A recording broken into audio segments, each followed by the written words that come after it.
নমস্কার বন্ধুরা, তোমরা সবাই কেমন আছো? আশা করি তোমরা সবাই ভালো আছো, আমিও ভালো আছি। তো আজকে আমি একটা পড়ার ভিডিও নিয়ে চলে এসেছি, সেটা হচ্ছে ভূগোল প্যারা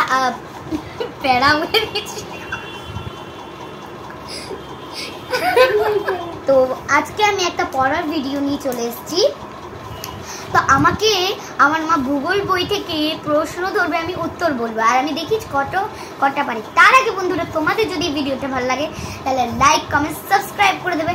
আর আমার কিন্তু শরীরটা ভালো নেই, কাশি হচ্ছে, ঠিক আছে? চলো শুরু করো। বলো, পশ্চিমবঙ্গের প্রতিবেশী দেশ কয়টি ও কি কি? তিনটি। বলো কি কি? নেপাল, ভুটান, বাংলাদেশ। পশ্চিমবঙ্গের মোট জেলার সংখ্যা কয়টি? 23টি। এরপর বলো, পশ্চিমবঙ্গের জেলাগুলিকে কয়টি ভাগে ভাগ করা হয়েছে এবং কি কি? 5টি ভাগে। বলো কি কি?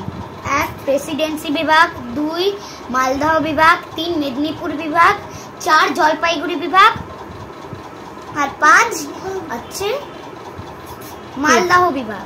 বললে তো 5। তাহলে বর্ধমান বিভাগ। আচ্ছা, হ্যাঁ ভুলে গেছি। পশ্চিমবঙ্গের আয়তন কত? 88,752 বর্গ কিলোমিটার। ভূ প্রকৃতি অনুসারে পশ্চিমবঙ্গকে কয়টি ভাগে ভাগ করা হয় কি কি? 3টি ভাগে। বলো। উত্তরে পার্বত্য অঞ্চল, পশ্চিমে মালভূমি অঞ্চল, আর উত্তর ও দক্ষিণে সমভূমি অঞ্চল। পশ্চিমবঙ্গের সর্বোচ্চ শৃঙ্গ কোনটি? উচ্চতা কত? শৃঙ্গ সান্দাকফু, আর উচ্চতা 3,336। 3,300?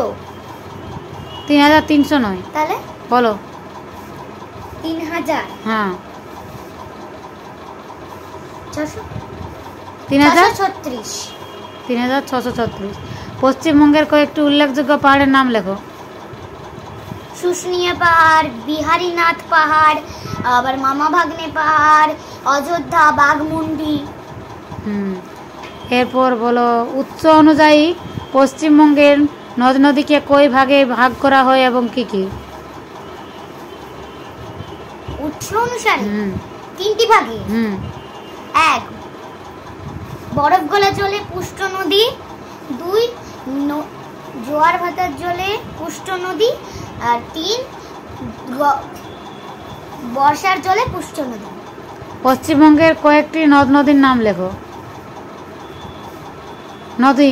আচ্ছা, নদী তিস্তা, গঙ্গা, দামোদর, রূপনারায়ণ, মাতলা, গোসাব, আবার ইচ্ছামতি, অজয়। পশ্চিমবঙ্গের জলবায়ু কি প্রকৃতির? ক্রান্তীয় মৌসুমী প্রকৃতি। ল্যাটেরাইট মৃত্তিকা কাকে বলে? যে মাটিতে লোহার পরিমাণ বেশি এবং মাটির রং লাল তাকে মাটি বা সেই মাটিকে মাটি বা মৃত্তিকাকে ল্যাটেরাইট মৃত্তিকা বলে। পলি মাটি কাকে বলে? নদীর স্রোতে বয়ে আসা পলি, বালি, কাদা একসাথে জমা হয়ে যে মাটি সৃষ্টি হয় তাকে পলি মাটি বলে। স্বাভাবিক উদ্ভিদ কাকে বলে?